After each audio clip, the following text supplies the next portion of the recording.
Hello students मैं probability का एक और क्वेश्चन जो कि उसी टाइप का क्वेश्चन है जो मैंने प्रीवियसली वीडियो में डिस्कस किया था, तो मैं आपके सामने लेकर आया हूँ।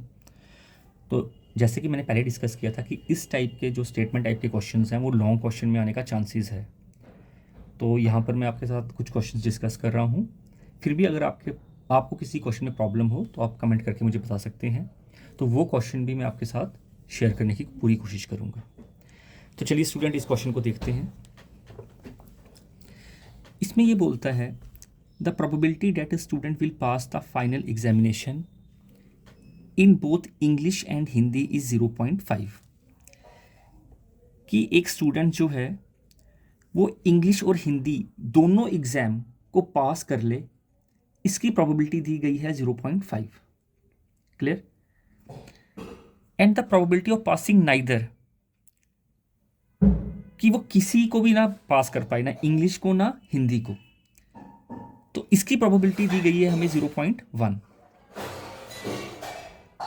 कहता है if the probability of passing the English examination, अगर इंग्लिश एग्जामिनेशन को पास करने की प्रोबेबिलिटी हमें दी गई है 0.75, तो बताइए what is the probability of passing the Hindi examination, तो कितने चांसेस हैं कि वो हिंदी एग्जामिनेशन जो है वो पास कर लेगा।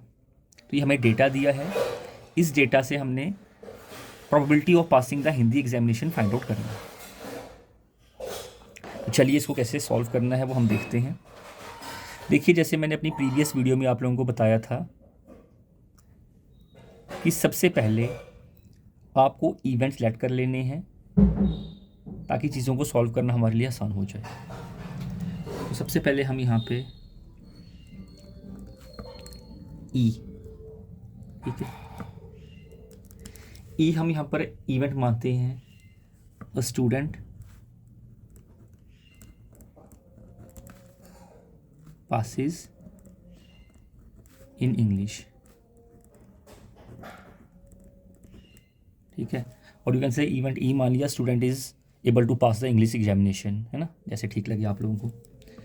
फिर हम यहाँ पर एच मान लेते हैं the student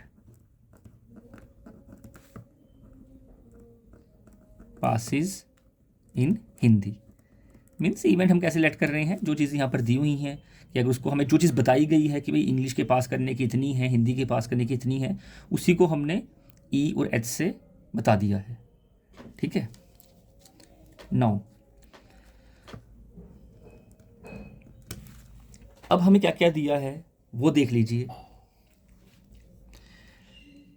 the probability of student passes the final examination in both English and Hindi, ठीक है, तो इस चीज़ पे ध्यान लीजिए। अब हमें यहाँ पर क्या दिया गया है, हमें पहली बात यहाँ पर बताई गई है कि बोथ इंग्लिश एंड हिंदी, कि इंग्लिश भी वो पास कर ले और हिंदी भी वो पास कर ले, उसकी प्रोबेबिलिटी दी गई है 0.5। तो मैंने कल के लेक्चर में ही आप लोगों को बताया था जब दोनों पास हो रहे हैं, दोनों चीज़ें एक साथ हो रही हैं, तो वहाँ पर हम इंटरसेक्शन साइन का यूज़ करते हैं, है ना। तो यहाँ पर हमें ये चीज़ पता चल रही है, पहली चीज़ हमें बताया गया है probability of E intersection H is equals to 0.5। दूसरी चीज़ हमें एक और चीज़ उसने बोली, probability of passing neither is 0.1, means ना वो इंग्लिश कर पाएगा पास ना वो हिंदी कर पाएगा पास, ठीक है, कि दोनों अगर पास नहीं हो पाएंगे उससे तो उसकी प्रोबेबिलिटी रहेगी 0.1। अब ध्यान से देखिएगा, ठीक है, इसको हम कैसे लिखेंगे मैथमेटिकल वे में। उसने बोला the probability of passing neither, means ना इंग्लिश पास कर पाएगा ना हिंदी पास कर पाएगा, मीन्स ना इंग्लिश पास कर पाएगा ना ही हिंदी, तो इंग्लिश नहीं पास कर पाएगा उसको हम ई कॉम्प्लीमेंट से बताएंगे, ना ही इंग्लिश और ना ही हिंदी, मीन्स दोनों एक साथ हो रहे हैं, ना ही वो कर पाएगा ना ही वो कर पाएगा, मीन्स इंटरसेक्शन। तो इस बात को हम ऐसे लिखेंगे। क्लियर? जब वो दोनों पास कर पा रहा था तो वो हमने नोटेशन ऐसी ही थी। अब जब वो दोनों पास नहीं कर पा रहा है, means E complement means not E, है ना, कि वो ये चीज़ जो है वो क्लियर नहीं हो पा रही है उससे, है ना, वो चीज़ वो नहीं होगी, और हिंदी भी पास नहीं होगी, और दोनों एक साथ हैं ना ही वो इंग्लिश पास कर पा रहा है, ना ही हिंदी पास कर पा रहा है, तो देयरफॉर हमने इंटरसेक्शन का साइन डाल दिया। क्लियर? तो ये चीज़ मैंने कल की वीडियो में भी थोड़ा सा आपको बताया था कि भाई और का यूज़ कैसे किया जाता है, एंड का यूज़ कैसे किया जाता है ना। तो प्रोबेबिलिटी में इस चीज़ को थोड़ा सा समझने की कोशिश कीजिएगा। अब ये हमें दिया गया है the probability of passing neither, means ना ही इंग्लिश ना ही हिंदी, वो दिया है 0.1। This is 0.1। फिर कहता है the probability of passing the English examination, English examination को पास करने की प्रोबेबिलिटी है 0.75। तो सिंपल, हमें मीन्स ये वैल्यू दी है probability of E, that is probability of passing the English examination is given 0.75।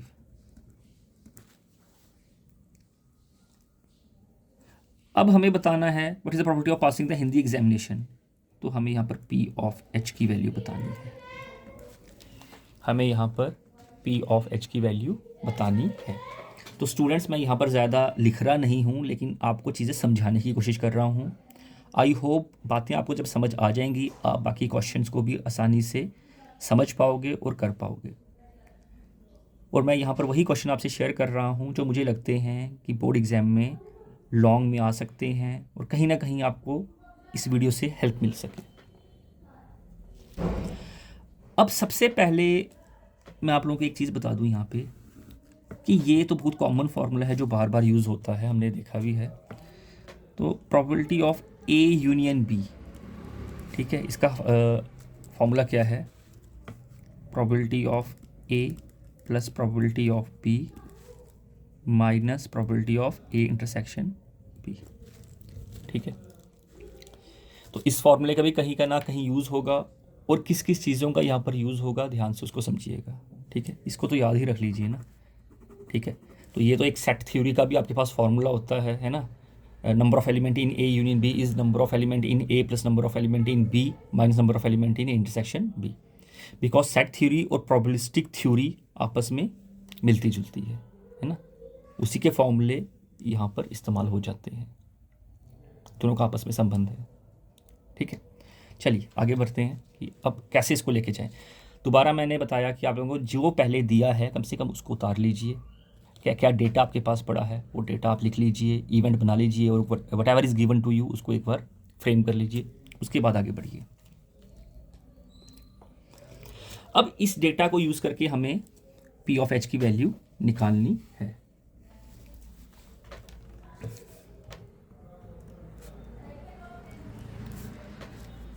हमें यहाँ पे दिया हुआ है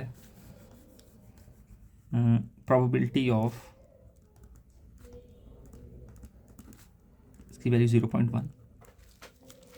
क्लियर?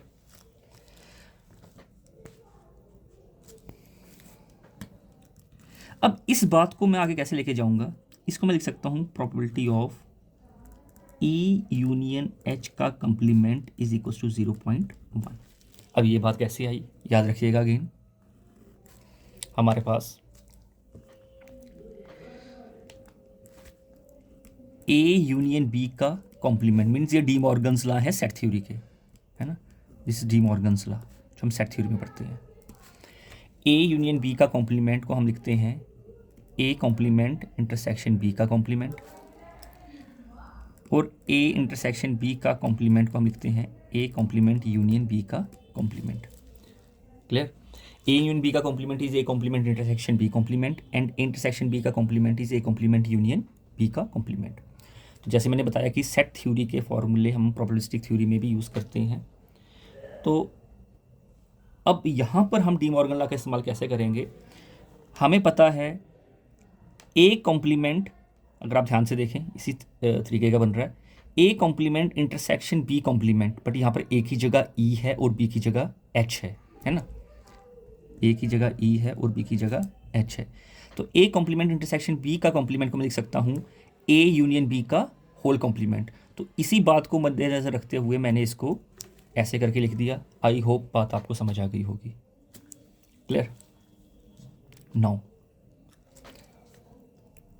अब इसको हमें आगे कैसे लेना है, क्योंकि कहीं ना कहीं मुझे समझ आ रहा है यार कि मुझे यहाँ पर पी ऑफ एच निकालना है, ठीक है। अगर आप ध्यान दें ये मेरा ई है और ये मेरा एच है, तो पी ऑफ एच निकालना है तो मेरे पास इंटरसेक्शन दी गई है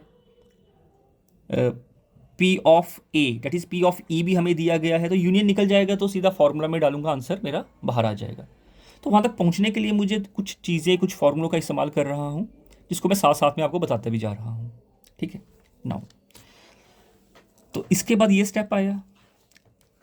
अब हमें एक और बात पता होनी चाहिए, probability of A plus probability of not a, not a, probability of A plus probability of not a is always 1। किसी इवेंट की होने की प्रोबेबिलिटी और किसी इवेंट की नहीं होने की प्रोबेबिलिटी का सम हमेशा 1 रहता है। जिस बात को मैं ऐसे भी लिख सकता हूँ, probability of A plus probability of A complement is 1। Clear, probability of A plus probability of A complement is 1। अब ध्यान से देखिएगा, इस पूरे को मैं यहाँ पर ए मान लेता हूँ। क्या मान लेता हूँ? ए, है ना। इस पूरे को ए मान लीजिए, तो प्रोबेबिलिटी ऑफ ए कॉम्प्लीमेंट क्या बनेगा? 1 माइनस प्रोबेबिलिटी ऑफ ए, है ना। यहाँ से मैं ये बात बोल सकता हूँ, प्रोबेबिलिटी ऑफ ए कॉम्प्लीमेंट को मैं लिख सकता हूँ, प्रोबेबिलिटी ऑफ ए कॉम्प्लीमेंट को मैं यहाँ पर लिख सकता हूँ 1 माइनस प्रोबेबिलिटी ऑफ ए। तो इस पूरे को मैंने ए मान लिया, तो इसको मैं लिख सकता हूँ 1 माइनस प्रोबेबिलिटी ऑफ ए, लेकिन ए मेरा क्या है? ये है E union H. I hope बात आपको समझ आई होगी, ठीक है। तो ये सब चीज़ों का इस्तेमाल यहाँ पर हुआ है, डी मॉर्गन्स लॉ का भी और कुछ प्रॉपर्टीज़ का भी। और ये छोटी छोटी जो आपके पास कंडीशंस हैं, इसके ऊपर क्वेश्चंस आ जाते हैं, जो कि 1 नंबर 2 नंबर कहीं से कुछ भी बन जाएगा, ठीक है, प्रोबेबिलिटी के चैप्टर में। तो ये बातें भी आपको अपने जहन में रखनी है, ध्यान में रखना है। तो इस बात को मैंने ऐसे कैसे लिखा सर? इसकी वजह से, because probability of A plus probability of not a 1 होता है। जैसे मैंने प्रोबेबिलिटी ऑफ नॉट ए की वैल्यू निकाली 1 minus probability of A, keeping in mind इस पूरे को मैंने अपना ए या बी या कुछ भी ऐड कर लिया, ठीक है। अब मैं यहाँ से आगे बढ़ूँगा और अपनी वैल्यूज़ को फाइंड आउट करूँगा।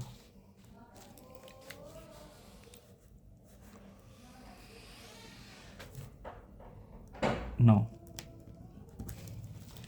अब मेरे पास यहाँ पर वैल्यू मुझे मिल चुकी है 1 माइनस पी यूनियन एच, और हमें यहाँ पर ये वैल्यू कितनी दी गई है? 0.1।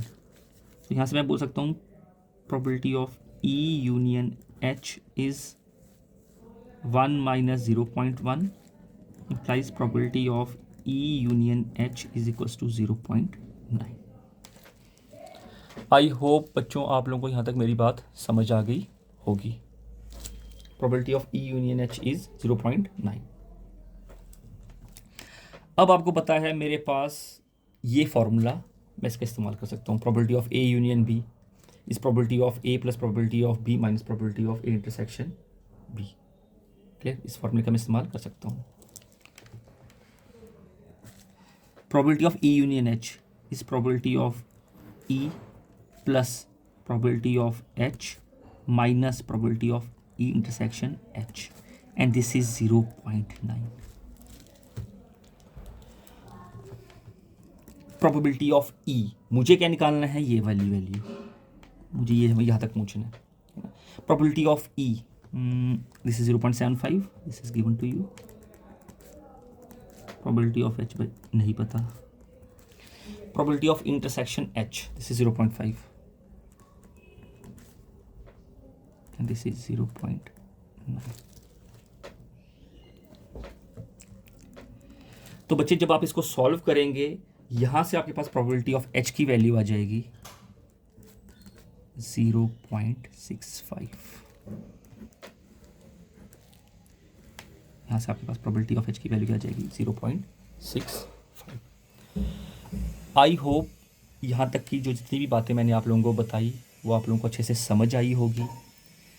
मेरी कोशिश ये थी कि अगर एक क्वेश्चन करवा रहा हूँ, उस क्वेश्चन के साथ क्या क्या लिंक हो रहा है वो बातें आपको समझ आए, ताकि आप चीज़ों को समझ के अच्छे से अपने एग्ज़ाम में उसको डिपिक्ट कर पाएँ।